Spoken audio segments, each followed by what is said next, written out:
سارے گناہ معاف کرنے کا ایک بہترین سا وظیفہ حضرت مولانا یونس صاحب پالن پوری دامت برکاتہم بتا رہے ہیں. آپ اس دعا کو بڑے غور سے سنیے. سارے گناہ معاف کرانے کا میں نسخہ بتاتا ہوں. 3 مرتبہ پڑھ لیجیے اور دھیان سے پڑھیے. پڑھتے ہی سارے گناہ معاف ہو جائیں گے انشاءاللہ. اب پڑھیے میرے ساتھ. استغفر اللہ الذی لا الہ الا هو الحی القیوم واتوب الیہ.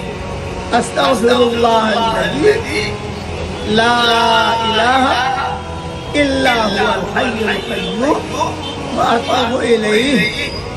استغفر اللہ الذی لا الہ الا هو الحی القیوم واتوب الیہ. دیکھیے 3 مرتبہ میں نے پڑھا, میرے گناہ معاف ہو گئے. آپ بھی پڑھیے, آپ بھی معاف ہو جائیں گے انشاءاللہ. یہ مضمون ابو